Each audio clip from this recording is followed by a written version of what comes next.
Hi, everybody. For those of you that don't know me, I'm the president of Gears CRM, and we are a regional-based Salesforce consulting company that is headquartered out a little bit outside of Boston, but we have practices in Boston and Chicago, primarily where we work with most of our customers. This is our third Lunch and Learn that we have done, and we've had great success in the last couple. We did one on Chatter, and we did one on Advantage reporting. Actually, it's our fourth. We also did one on the Service Cloud functionality. And all those are on our website, and as Deborah mentioned, this one will be too. Today we're going to be focusing on the new Salesforce feature of Salesforce Communities, which was a very exciting new feature that came out in the summer release, which was basically in the middle of June. And we're going to walk through that. I have a couple slides I'm going to walk through, but mostly we're going to sort of get hands-on with it and show you how it works and even some of behind the scenes and stuff. So let me just get the agenda.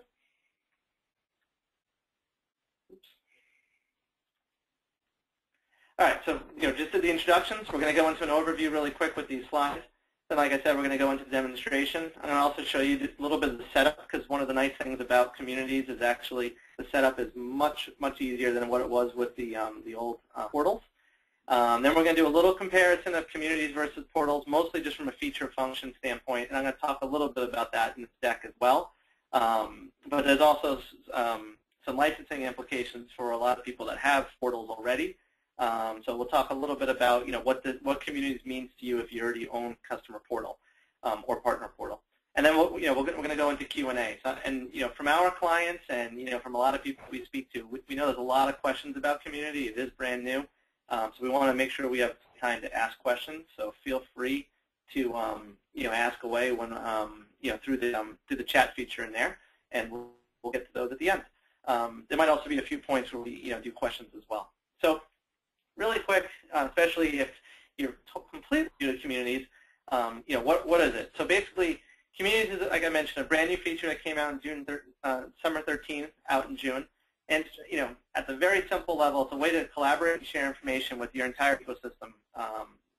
So if you're a Salesforce customer and you already have Salesforce seats and you're sharing information with all your internal users and all the employees of your company, Communities allows you to start sharing information and collaborating with partners, maybe other type of customers that you're related to, your supply chain, basically all the way down. Obviously your customers as well, your partners. Basically throughout the entire ecosystem and sharing that same information and collaborating. It's built on the Force.com platform. So what that really means is it's not a separate setup of your account information. If you have a case or a lead sitting in your Salesforce, share that exact same record with somebody coming into your community. So no duplication of data, no duplication of any of them, any of those kind of workflow or rules that you set up. And because of that, it's all fully configurable. All the stuff that pretty much applies in normal Salesforce, like sharing rules and page layouts and being able to set up fields and pick lists and validation rules, all that can be applied into the community setup as well. So think of it as just a different type of user accessing your Salesforce through through a controlled environment that you basically determine what they can and cannot see. One of the things that Communities has done is they've really simplified a little bit of the licensing that used to exist with the portals. So really there's just two licenses. There's customer and there's partner. And we're going to go through some of these new features of what that means. For the most part, these seats are pretty similar, and there's a couple of just, I'd say, more advanced features that partner licenses have access to. And it sort of makes sense when you think about what a partner is going to do versus a customer. When a customer accesses a community of yours, really they're going to be looking at their own information, and they're really in there just themselves. When a partner's in there, they're going to be there on behalf of their customers and your shared customers. So a partner has more access to sort of be able to see different accounts that you give them access to, while a customer is really going to be focused on just their account and their account's data. So that's like one of the core differences, and there's some other features around that too that we'll discuss. And at the end of the day, the Communities really evolved from the portals. So the portals are still around, and we're going to talk about, they're not going anywhere, and we're going to talk about that towards the end. But really now everything is moving forward our Communities, and portals will still be supported, but there's really not going to be any new features for portals, and everything going forward is going to be in the community side. And really, think of everything that was there with portals and then Communities added a lot more functionality and really brought it to the next level. And now that there's going to be a nice roadmap going forward of this. So that's about the high level. This is a graphic that I will admittedly say that I stole from a Salesforce deck, which I think really sums up sort of the collaboration aspect of the Communities. One of the big differences between Communities and portals is, for those of you that are familiar with portals, if you wanted to have a customer portal, if you wanted to have a portal for your customers or for your partners, you basically had to buy a customer portal and you had to buy a partner portal, and the two of them can never really speak to each other. So if you wanted to have your partners speaking to your customers inside of a portal or a community that you had built, you had to basically set up licenses twice. So that partner would have a customer user license that they would log in, and then they would have their partner user license to get into their portal. The Communities breaks down all those walls. So basically, any type of user you want can be inside that community collaborating with yourself and your customers and with each other. And that also includes your internal users. Especially if you're a customer support department or your sales, if you really want to collaborate with your partners inside your own community, you had to have a different license. You couldn't really get in there with your own Salesforce license. Now you can just jump right into the community and start collaborating with those partners inside that community or with your customers right there. So really it's meant to be, now the communities are more of a function. Like I want a community to basically self-help and do support. Well, that means your partners can be doing support in there. You can be doing support in there. You could even have different supply chain people, shipping partners, all in that community collaborating with each other and sort of discussing it. And that's sort of a subtle change, but it's a really big shift in sort of how this works out. So that's one big change. That's sort of like what this graphic is describing. All these different types of customers can, and sort of roles within your ecosystem can now collaborate. In addition, there's a lot of new features that came with this. So talk about a couple of those. Probably the biggest one is Chatter. So everybody here, I'm sure, is very familiar with Chatter from your own Salesforce instance. All of that Chatter functionality is now available inside the Communities. By all of it, I mean literally all of it. So you have now your community users can have feeds. They can post. They can basically write back and forth to each other. That you can share files, which is definitely has been a pain point in the old portals, where it was always a little bit tough to exchange files. Now, just as easy as you can exchange a file, a Chatter stream, you can do that in a stream in the community. The new feature around topics is also available right there in the community. So everything that you have internally with Chatter, you now have within the communities as well. So the feeds, the profiles, the groups as well. So the groups are really going to be a really big feature that you're going to be able to have within the community, and I'm going to show a little bit of that. So Chatter is obviously a big feature. In addition, it's mobile. So this is definitely if it's not already something that your partners and customers are asking for, it's going to be soon. And the old portals were really not mobile enabled. Similar to now how Salesforce is all mobile enabled, with the touch platform and all these apps that have been rolling out, the communities are also mobile enabled now. So someone can log into a community with their iPad and they can log a case with your customer support team, or you can have a partner log in with their smartphone and their iPhone or their Android and basically register a lead right inside the community using a mobile device. So that's a big change over the portals. They also now have sites.com integration, which is very nice. So one of the things, and we're going to sort of demonstrate it a tiny bit, the portals were a little bit tough to brand. You could throw a logo on there and you could change the colors, but if you really want to sort of get slick branding, just like your corporate website, you pretty much had to use Visualforce to do those type of things. With Communities, you actually are integrated with sites.com. So it comes with one basically domain of sites.com, and so sites.com, for those of you that aren't familiar with it, is Salesforce's CMS system, where it's a drag and drop, where you can basically build out a CSS template, pull in logos, move them around, similar to what you would do in a CMS system like WordPress or something like that for your website. Now sites.com has that integrated with your community, so it's much easier to brand.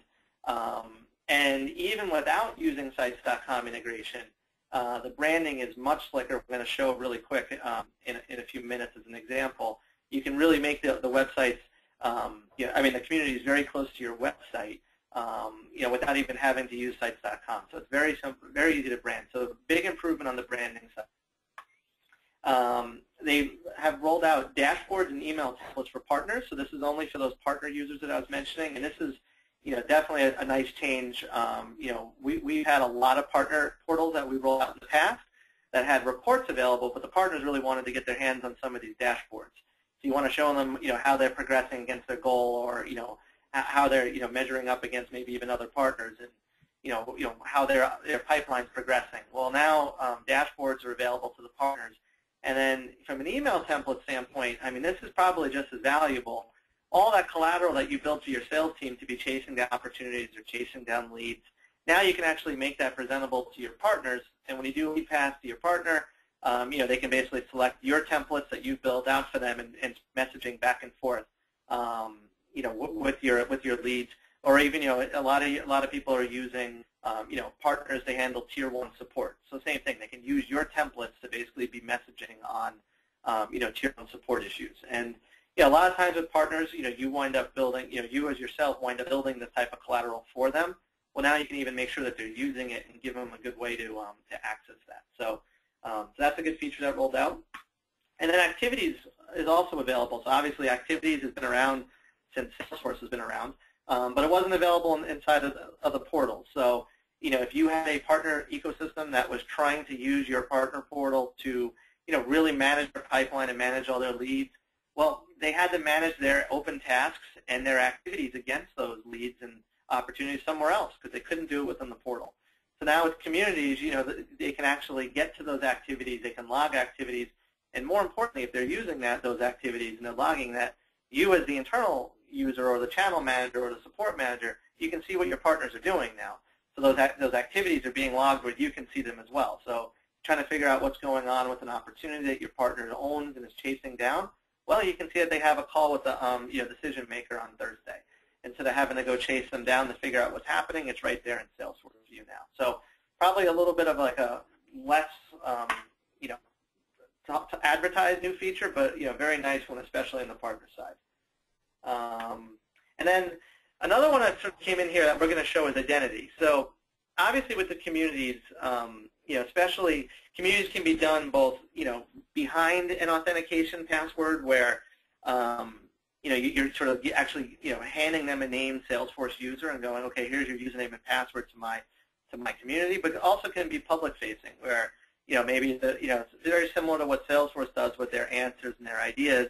An information exchange back and forth where your customers can post questions and really drive self-help where they can have other of your customers or your partners answering these questions of what to do. Well, all of that needs the ability to log in, set up a username, whether it's public-facing or an internal username. And with identity, you can link those usernames or even create those usernames using other forms of identification like Facebook or Google or Twitter account. So, obviously it's a very popular thing right now, where when you sign up for an account, you can just basically sign in using your Google password instead of actually having to create, an account at that place and remember yet another username password. So identity, basically pulls it all together with Communities and allows you to sort of access a lot of these different social sign-ons. A slight change with that, which is more behind the scenes, is prior to this, you only have one single sign-on per basically per Salesforce instance without buying a third-party app.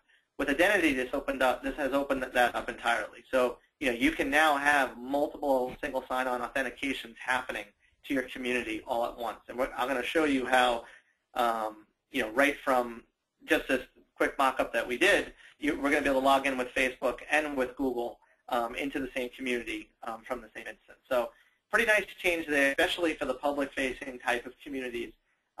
And then for the login communities, one of the really nice things with identity is that one of the identities that it actually supports is Salesforce. So, big complaint that you always hear is, you're giving your Salesforce portal licenses to your partner community. Well, most of your partner communities are probably also already Salesforce users, right? So they're using Salesforce internally as well. Now they can actually log into your community with their Salesforce username and password by linking that. instead of having to remember your password. They just basically come right in with their own internal username and password. Especially for those partners that you're probably not their only customer that they're a partner for. They have to remember 6 different Salesforce community logins. Well, now they can link those all up with their own Salesforce login. So it's, identity merges all these socials like Facebook, but also allows Salesforce to Salesforce logins like that too. So really nice feature there. So that's a quick summary of the new features. So now kick into the demonstration. So first, this is right out of the box. This is the login page for the community. So obviously you can see it's a lot more modernized than the old one, and I'll show you the old one in a second. We really didn't do any customization to this except we changed color scheme and we added a logo. So this is essentially the equivalent of the old portal ending setup where you basically just go in and put a logo on there, and that's like the externally facing login page. So much easier design, and you can see right here we have this login. I'm connected to Facebook. So let me show you the old one. So just for you, those of you that don't remember, this is what used to be the standard login screen when you had a portal. So very nice difference. And then obviously from here you can also brand this as much as you want. So either using sites.com, or you could still use Visualforce if you like. You can make this look exactly like your website instead of the background. Skin it however you want. It's a much easier process than trying to skin this, which really force you to sort of do Visualforce to skin the old portal. So nice change right there. And so what I'm going to do is I'm going to show you really quick, just logging in a few times. So first I'm going to log in with Facebook. Oh, I'm already logged in. Sorry about that. All right, well, I'm actually logged into Facebook, which is why I'm dropping into the portal. So I guess you'll have to trust me there because I can't even, let me get to Facebook and I'll log out. So sorry about that. That's what I get for testing this in advance.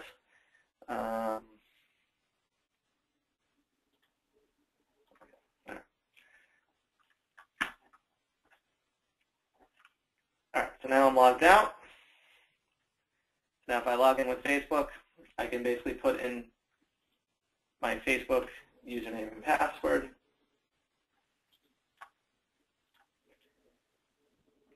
I log in, and now I'm inside the community.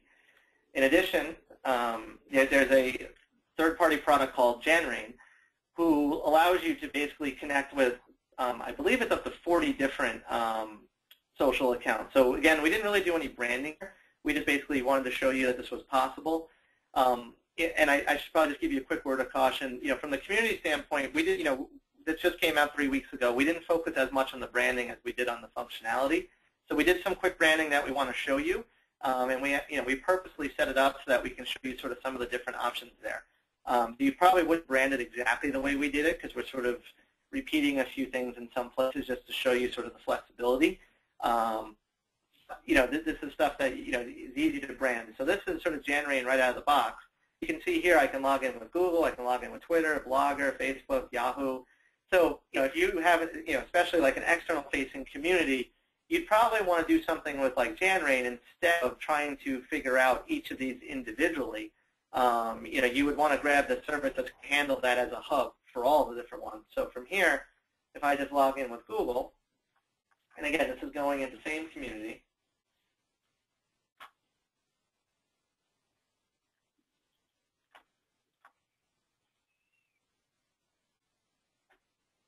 I'm now in that community, going in right now. So I'm now in that community. So logged in with Facebook. I can also obviously log in with my Salesforce username and password that was provided, or I can log in, through any other kind of social media using Janrain. So you have multiple options with identity. And by the way, that the identity services work with mobile as well. There's really no difference. So you can log in with Facebook right from your iPad and get into the community. So that's a little bit of the identity side. And I'm going to swing into the community right now. Now I'm there as an external. Let me just get this a little bit larger for everybody.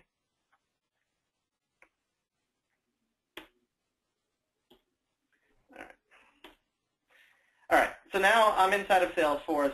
Hold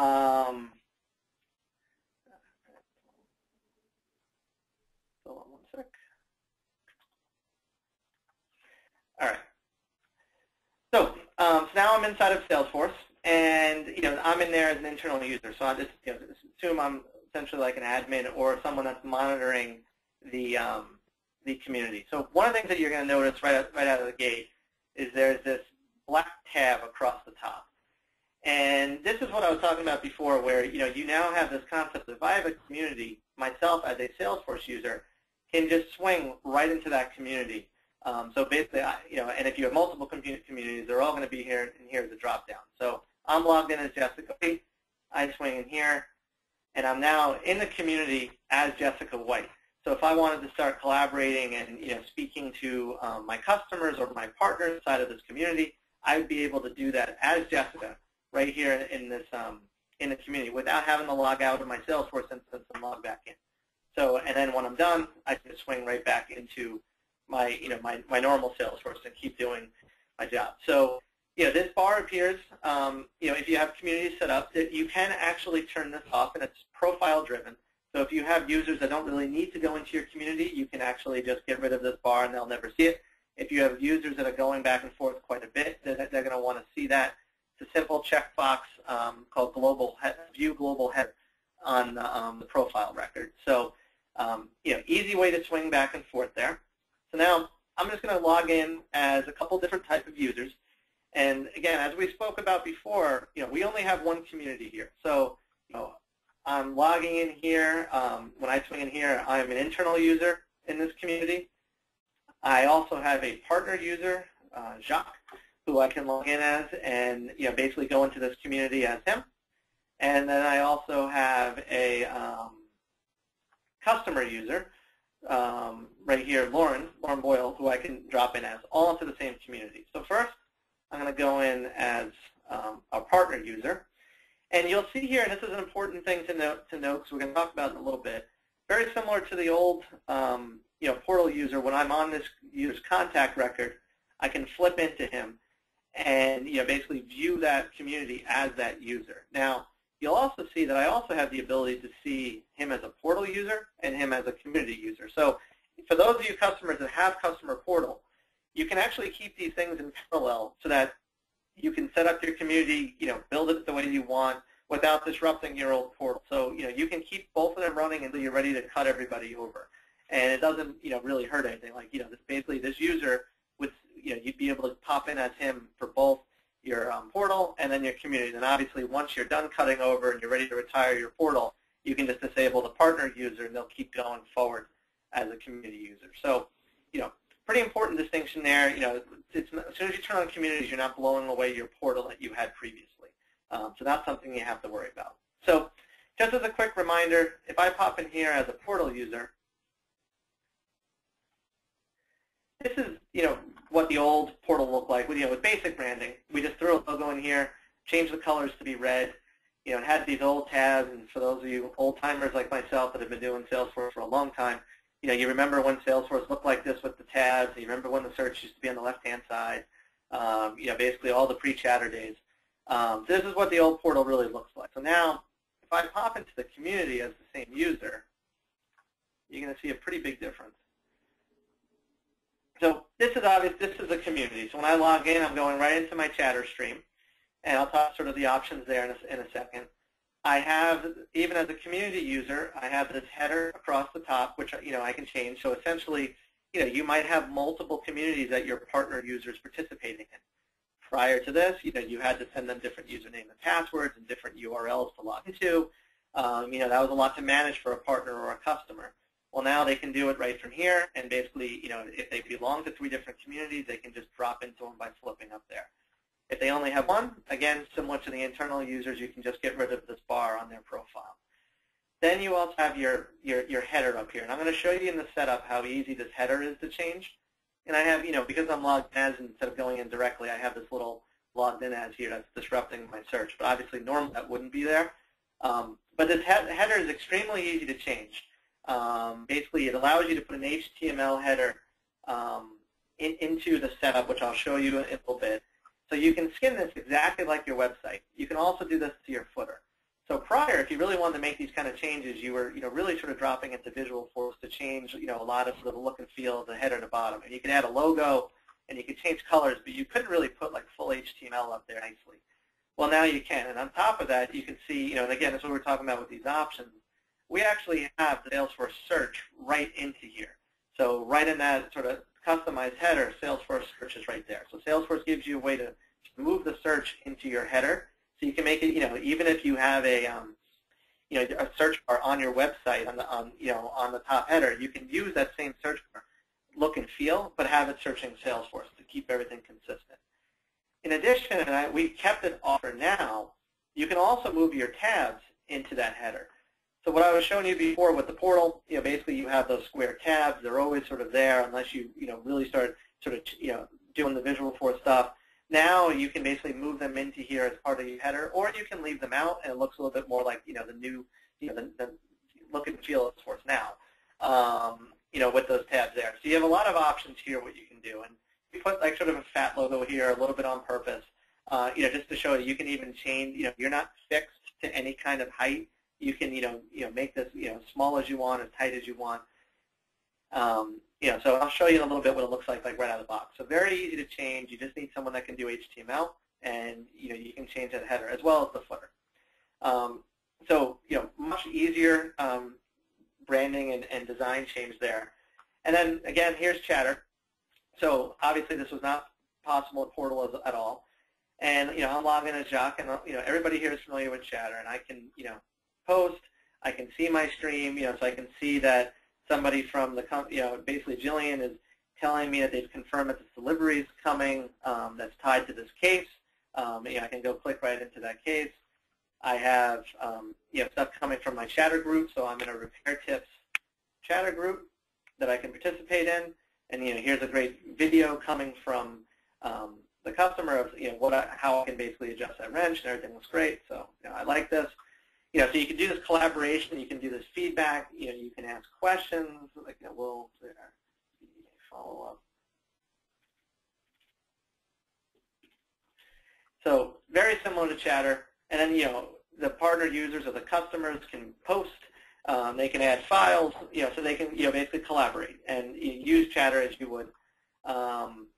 In addition, you have all the functionality that's there for normal Chatter, like I mentioned before, topics, people, basically you can search for other users that you have access to see. I can, basically update my profile. So this is another, sort of shortcoming of Portal. You couldn't really do much except maybe putting some information on your user record. Well, now your partners, if they're collaborating with your customers or they're collaborating with you, similar to you and Chatter, they can add a profile, they can put some information about themselves, contact data, address data, a little bit about themselves, so they can add in all that kind of profile information. So full Chatter there. And, what we were talking about before, as a partner user, I have access to dashboards now. So with the community, I can basically see a dashboard, and, you can drill into the reports. You can, it's all access controlled of which dashboards you want to present to them. But you can now make these dashboards presentable to partner users for the first time. And then otherwise, really the community is, sort of really driven by what objects and what business processes you want to show to your users. So, for example, if we're shipping a lot of stuff, and this is the sort of nature of this community is, provide support for our customers and really do a lot of order tracking, I can expose my custom object for orders. And I can see here there's a couple of orders for this customer American tool company, which Jacques happens to be the partner for, so he really sort of cares about these guys. And he's from Smith Automotive, so he's trying to track all these orders. So we can come in here, you can see that, all right, this order is delayed. Well, that's not it. I can then go into the order. I can see on the Chatter feed that Jessica basically had changed the expected delivery date from 7/11 to 7/15. You can see that right from your chatter feed when you log in. You could also use apps and stuff to receive those notifications. So, Jacques' first thing is he basically, chatters to the customer, going, hey, I'm going to go talk to Jessica and figure out why this thing was late. So when Lauren Boyle logs into the customer portal, and I'll show you her in a moment, she's going to see this chatter here, and she's going to basically know that the partner's all over this already working with Jessica to try to figure out why this is delayed. And all this is happening within the community. In the meantime, there's also some chatter going on internally that I'm going to show you in a minute that nobody can see from the community. So what Salesforce has done is, with very slick sharing rules, you have a chatter within the community on the record, and then you also have a chatter going on internally on the same record. The internal users can see everything that's going on, but the community users can only see what they're given access to, and that's pretty much what's in the community. So, this thing is delayed. Internally, Jessica could be completely freaking out right now, trying to figure out why this is delayed, chasing down people left and right, trying to figure out why the package is, where it is, who lost it, all that type of stuff. In a chatter stream that you never want that customer to see, and that could all be sitting there on that chatter stream, and no one's going to see it there. All you're going to see is the updates that you want them to see, and then sort of the chatter stream that's going on within the community. And similar, and I'll show you in a moment, but similar like what we did before, if Jessica did want the customer to see something, that's where she would swing into the community as a user right into there, and then basically chatter here. So, Jacques is all over this. Meanwhile, being a partner, one of the things that Jacques has access to that a customer doesn't are opportunities, because basically, Jacques is helping you sell as a partner. So he happens to have an opportunity for the same company that was supposed to be closing at the end of this month. Well, now he's not exactly thrilled that there's a big order that's being delayed, because this is going to impact his deal. So, if he wanted to, he can basically ping Jessica here.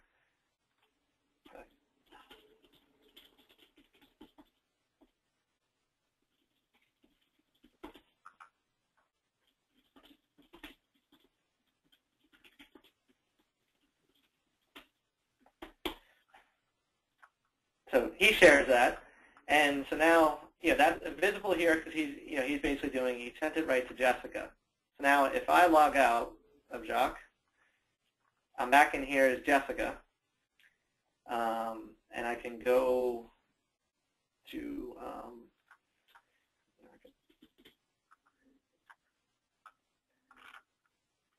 and I'm going to that order, that opportunity, and you can basically see, here's Jacques' post of, all right, this is going to impact this opportunity. This is a big problem. We have $75,000 on the line. So then Jessica can essentially ping somebody else internal. And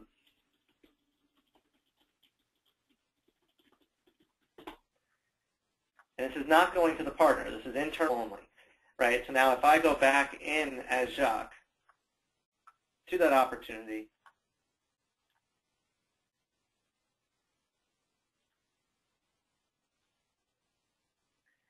I don't see Jessica yelling at Jillian. So, it really allows you to have sort of that collaboration, but in a nice, secure environment that you're not, sort of exposing your, any kind of the internal issues that are going on to your customers and your partners. But, it's a great way for your partner to be able to collaborate back and forth. And, so especially like you take a partner to be an example, or a case is a great example for a customer. You have these opportunities. Especially those of you that are already using chatter pretty heavily internally, there's a lot of communication, a lot of collaboration going on in these deals. Now your partner can collaborate right along with you and let you know what's going on. So when this deal, if this deal doesn't come in and it slips past July 31st, the sales MVP internally can go look at this opportunity, and he's seeing it right from Jacques that, like, hey, this is in trouble because of that order. And it's not like, a little bit today is where it's, these partners, unless they send you an email, it's a little bit of a black hole of why things are happening. So now you can do that from chatter. So, some sort of examples there. And in addition, similar to, standard chatter, this is obviously a very important opportunity for Jacques. I can follow it. That order that's delayed, that's going to cause me to lose my deal, I'm already following it. So then I would get that in my chatter stream. The customer's also following it because she really cares about this order.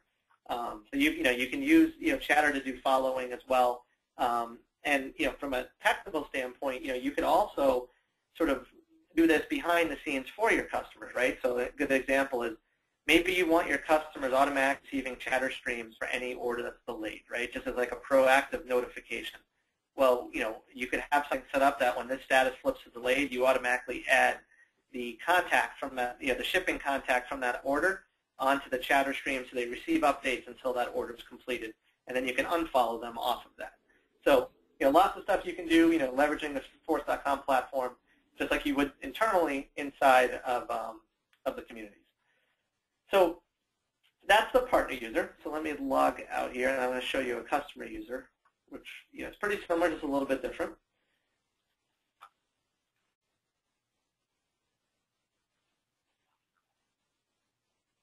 All right, so now I'm here, customer, and again, I'm in the exact same community as I was before. This is two different communities that just happen to look the same. It is the same community. And the first thing you'll see is I don't have, as a customer, I don't have dashboards. I don't have opportunities, right? So, I have less access than what a partner user does. And also, just even from a profile standpoint, you can have different page layouts, different security. Even though it's the same community, you can still give them a different experience. They could have a different homepage, different objects. You control that based on that user's profile. So one of the things I want to show now that I'm in here is, when we log in, we're dropping them right into this into the chatter stream. Similar to the old portal, you can also still just give them a home page. It's up to you, and I'm going to show you in the setup that this had it's at, but basically if you expose your home tab, you can have a home page with a splash page and maybe some information on there, news and announcements. Maybe you put your dashboards right on the home page for the partner users. You can go, it's up to you.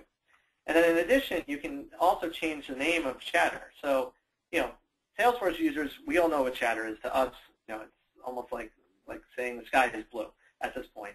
For some customers that don't necessarily use Salesforce, chatter might not mean anything to them. So you can rename this tab for your community only, and in this case, we just renamed it to discussions. Which these are groups, and there's a bunch of discussions going in here.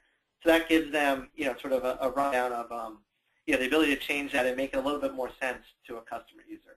But again, and I'm not going to dive too much into sort of the differences because it's really just an access level control. Not much of a difference between these customers. I can go into my cases. I can see things are going on. I have an internal user basically telling me we're working this the best we can. The customer replies back, thanks, I appreciate it. So you can start getting this level of collaboration with your customer.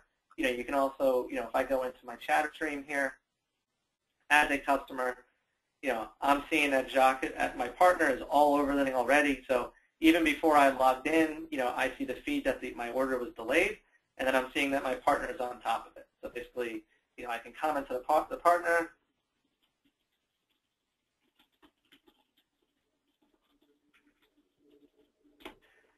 And basically give them some feedback that hey, thanks for helping out. When that partner logs back in, I'm going to see that in my chatter stream, similar to internal, right? And then you also have chatter groups, which I think are going to be big for customers and partners where they can collaborate and share information. So say you have a beta coming out or a pilot of your product, you can create a quick chatter group with those users that are in your beta or pilot, and they can basically collaborate and share information right here. Similar to the old portal, you also have ideas. Basically you can have people vote on features that they want, and then you have the chatter answers, which we're calling Q&A, where people can ask questions and basically get answers and vote on what the best answers are. So from a community standpoint, this is where from a big use case for self-help. You can have customers helping each other out, partners helping each other out with a Q&A model. What is the most common wrench used? Well, Jillian answers it here. And then, basically you can see that there's two answers in total. And then you can vote on, all right, this was the one that was the best. So, very collaborative there. And again, one of the nice benefits here is unlike the old portals, you can jump in your internal users. So if your support are monitoring your communities and there's answers that aren't being answered, so maybe they're too hard for your community to understand, or maybe just sort of a very nuanced type of question that you really want your support answering for the customer, they can swing into here very easily without having to log in just by using the drop down on the top. So that's a little bit of sort of the front end of it. So now if I go back out. I'm going to show for 5 minutes sort of how to set up communities. So first, similar to, basically you have an area called Manage Communities, and you have your community settings. So you can have multiple communities, like you could have multiple portals previously. So we have a DSI community here, and you can see on the pages immediately, you have two options. You have force.com pages and you have sites.com pages. So if you want to keep doing Visual Force, like I mentioned, you can basically go here to build custom pages, but you can also build stuff with sites.com and essentially use their Salesforce's CMS system.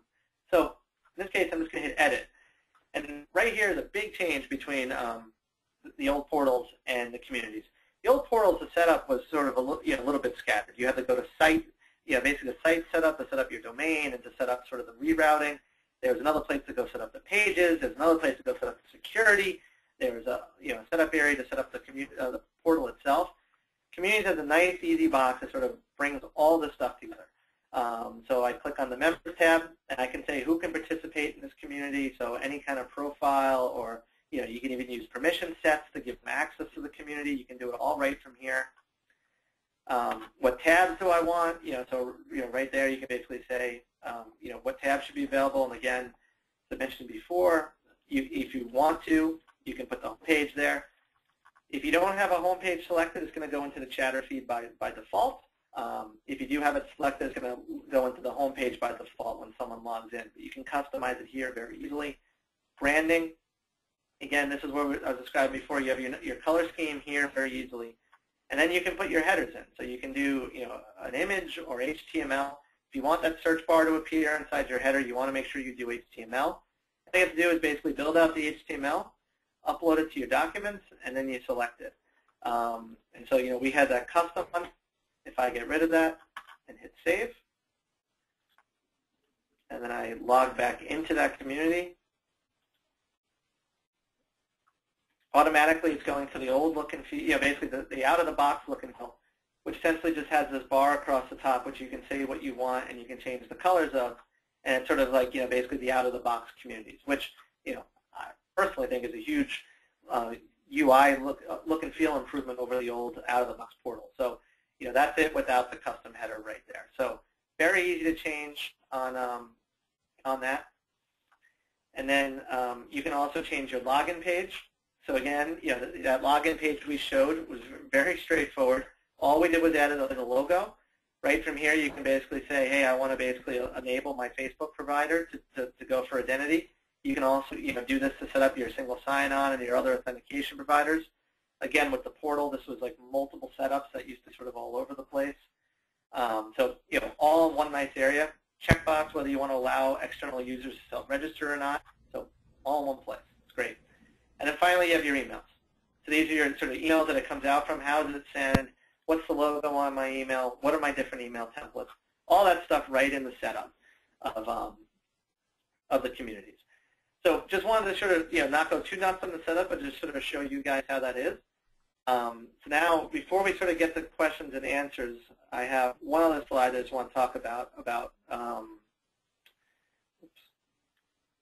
portal customers. So a lot of you guys that are on here, and a lot of our customers already have portal. You have customer portal or you have partner portal. So we wanted to talk about the implications of what those communities really mean for you. So first, anybody that had a portal, you have communities now. As part of the summer release, you were all enabled with the community. And so you have that functionality. You can go in there. You can start setting this up. You can play with it. As I mentioned, once you turn on communities, nothing's going to happen to your portals. They're not going to get blown away. And you can go in there and start setting these things up in parallel. So, for example, we have a partner community as well. As soon as communities went online, like a bunch of lemmings, we all just drove in there and started turning on communities to try to figure out what this new toy was. And we had our partner people logging into the partner portal for about 3 days. We got the community all set up, and we were happy. And then we just basically cut them over. And it was pretty much that simple. So you can take as long as you want to get your community up and running. Your portal is going to stay there. As I said, you can have them in parallel. So really, from a Salesforce standpoint, the first thing I would really recommend is you definitely want to talk to your Salesforce account exec to get some more data on this, we're not Salesforce. This is just some of the stuff that we know. You really have sort of three options. You can stay on your portal. You don't have to switch to communities. I mean, a lot of people have spent a good amount of time and effort and money building out some really cool portals. So there's no reason to jump off if your portal is looking like that. Salesforce, they continue to support those portals, and all the documentation, everything they've released. They've talked about how they're going to continue to support it. So it's not like you're going to get in any kind of trouble by staying on portals. That's a really important thing to know. But part of that is you're not going to get any new features, though.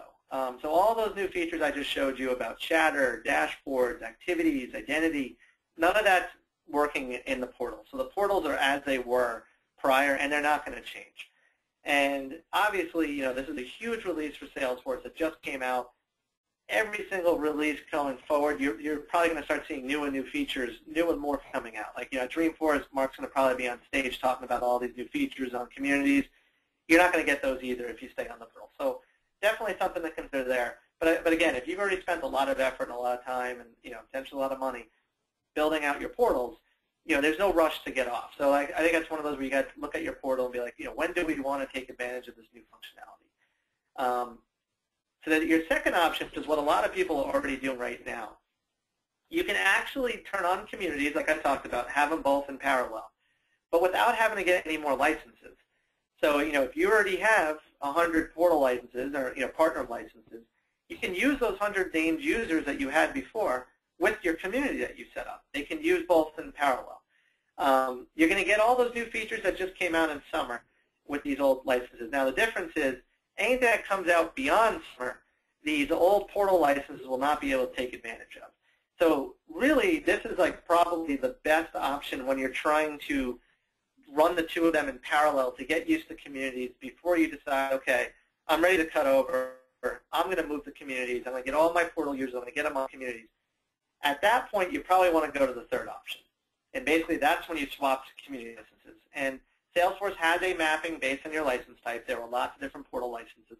And it basically tells you which, whether it's a customer user, a customer member, or a partner member of the community.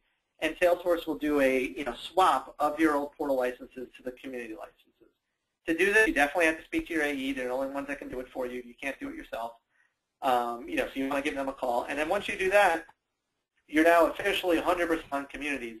And you're going to obviously be able to use all the community features that you were able to use before. But then anything new that comes out from here on out, you're going to be able to get access to. So what we're saying and what we're recommending to our customers is start off with the second option. Roll out the communities with your existing licenses, especially if you have a portal that's live. No reason to swap them out. The functionality is the same with those licenses today. So get your community up and running, getting it in parallel. Get it to the point where you're happy and you're comfortable. You can run them both, so it's great that you have that option. You don't have to sort of do a cutover until you're comfortable. And once you do the cutover, call Salesforce and speak to your AE, and then get your licenses mapped over to the community. And then when Winter 14 comes out, you're going to get all the new features for the community that come out with that. So that's really it from the portal standpoint. And otherwise, like I said, you can just stay on the portal and they're just going to remain as is, and you're going to be fine. But there was a lot of angst with portal customers of what happens with this community, and I think to Salesforce's credit, they did a really good job of just making sure that the portal users and all these portal customers were not really impacted by this, but had a nice, easy migration path as well. So, so that's basically sort of communities in a nutshell. We did a quick summary, went through a demo, which I know I went a little fast on, but we only had an hour. And then we wanted to make sure we talked about the implications to portal customers. And then, we gave ourselves 10 minutes for Q&A, which was one of my goals. So I think 20 seconds early, so not bad. So Deborah, what kind of questions do we have? Okay, so we have one question on the branding. Do you need a Force.com or Site.com license to set up the HTML? So two things there. So first, to set up the HTML, no, you don't need a Sites.com license. That's actually, you just need someone who knows how to build an HTML header in a sense. Then you just upload it right from there. So you don't need that license. that said, you do get a sites.com license with your community. So you have one. So basically, sites.com is charged by domain. And again, this is something you should probably talk to your AE about. But if you have 5 different domains, that's 5 different sites.com licenses. You get one sites.com license, so one domain that you can put your community on, and then you can use it from there.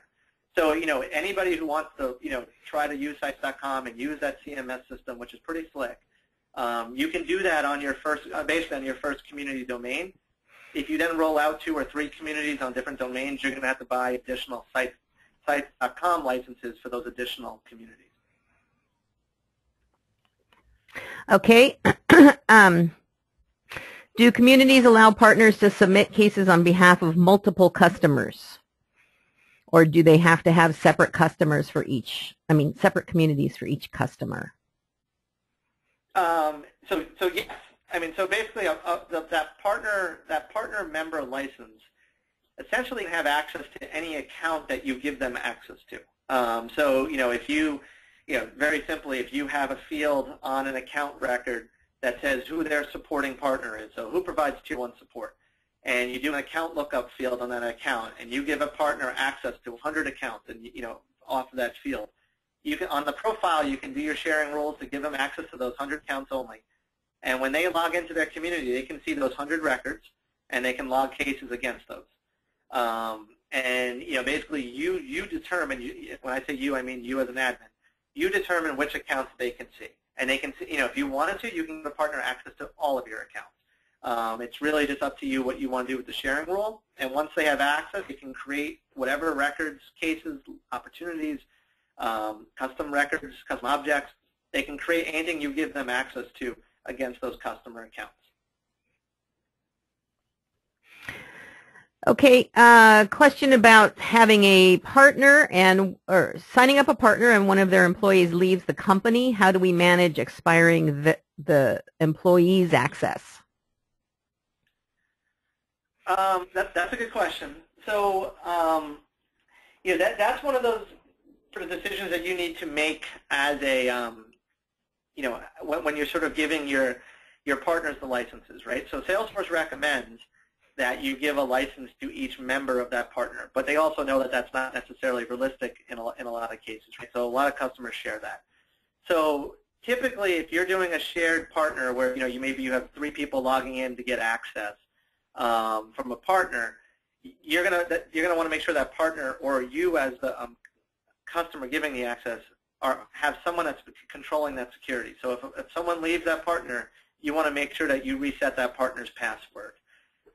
What we always do as a rule of thumb is, if you, especially with this chatter being enabled there now, if you have named reps as a partner, or if your partner has multiple sales reps that are sort of named users, and you want Joe and John collaborating in there, it's probably best to give them their own seats, because then you're going to know exactly who's speaking in chatter and exactly who's answering your customers. And it's much more personalized. But you can use a shared, but that's sort of the risk. One of the risks you're going to take if one of their employees leaves. All right. Can you explain a little bit about is Communities part of the Service Cloud or not related? So Communities is definitely its own part of Salesforce, but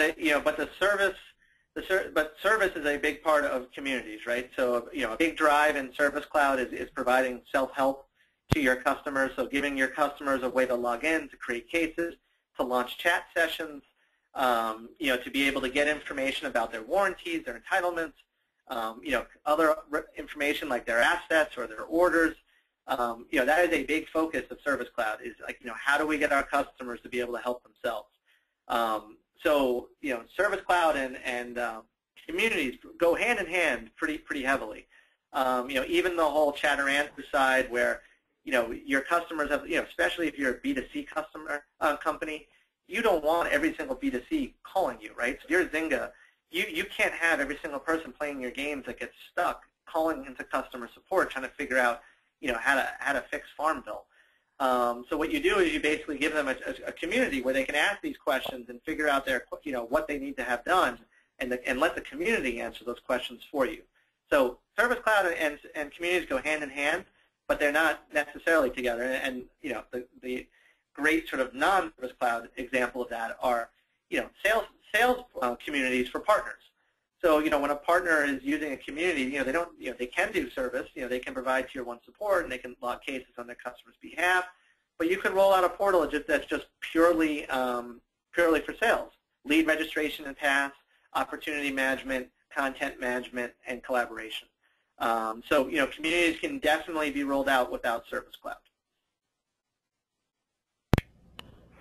Okay, I do have a few more, and I just want to let anybody know that if we don't get to them during this webinar, that we'll make sure that we respond offline. There's a question about the portal license types and the overage high volume licenses and customer portal named licenses and how to roll out communities to those. Yeah, so there's a lot of different of the portal license types. You just named two of them. That's something you want to definitely just grab your Salesforce AE about. They have a mapping table that says this portal license is the equivalent of this community license, and it's basically a swap where they just sort of move your licenses into the new one. As a partner, I don't really know those. I don't know the full mapping for each license type, but your AE definitely does, and they're already having these conversations with lots of customers right now. So that's one you'd want to ping your AE on. Okay. Does anything have to be done in order for a partner to not see internal chatter on a record, or is that default behavior? So that's what I was showing off there with the swinging back and forth between the internal and the community. That's default behavior. You basically have to go into the community to post a chatter that your community can see. An internal user can't do it by accident. They can't do it from the internal system at all. So if you want to send a chatter to a partner user, you actually have to go into the community, go to that record, and then do the chatter with them. So Salesforce definitely took a very cautious approach with that. So it can't happen by accident. There's no way that anything internal can slip into the community. And I guess the only way it could happen is if someone's in the community without realizing they're in the community. But at that point, especially with all your branding and stuff, they might want to check their glasses prescription if they do that by accident. But otherwise, that's really the only way it can happen.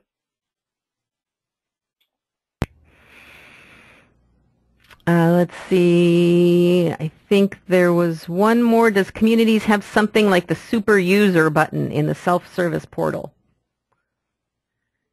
So there is a super user function still. And what that does is that allows, there's a few things the super user does, but the main thing the super user does is it allows that super user to manage other users on that account. So similar to what we were talking about on the other question, if you have a partner or even a customer, so say you have a customer that has a large IT department that can be logging that's logging cases in your community. Well, you might not want every user to be able to see what everybody else is logging, right? So maybe there's two sensitive divisions that shouldn't be able to see each other's stuff. So they would be logging, on their own and, can be blocked off from seeing what they're logging in your community. But then you would have a super user who's above them, like a manager, and they can see everything. And on top of that, they can also, sort of provision and enable new users. So when they hire a new support, a new rep inside their own company, they can set up a user in your community for the rep. So that super user is more of it's almost like mini administration access for your customers and your partners to manage your community. Now they can't obviously mess up your community or get into your administration, but they can manage their own users. And there's a few other things that it gives them, but that's sort of the core behind it.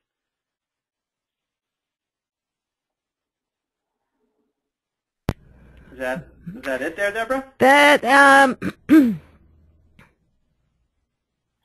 Yeah, I think we can take. There's a couple more that that I can answer, or I can direct to you, Harry, after this. Okay. All right. Well, it's actually exactly 4 o'clock. So we had a really good turnout for this. So we're thrilled. For those of you guys that are that made it, we're going to, like I said, send out this recording, and we'll also get any other questions that came in. We'll get the answers out as part of the email that we send out this week. If anybody has any questions, feel free to reach out to us. If you haven't worked with us before, just go to our website, gearcrm.com, and you can fill out our contact us and ask us a question, and we're happy to help. And otherwise, like I said, this will be posted to the website, and thanks a lot for coming, and hope everybody got a lot out of this. Thank you.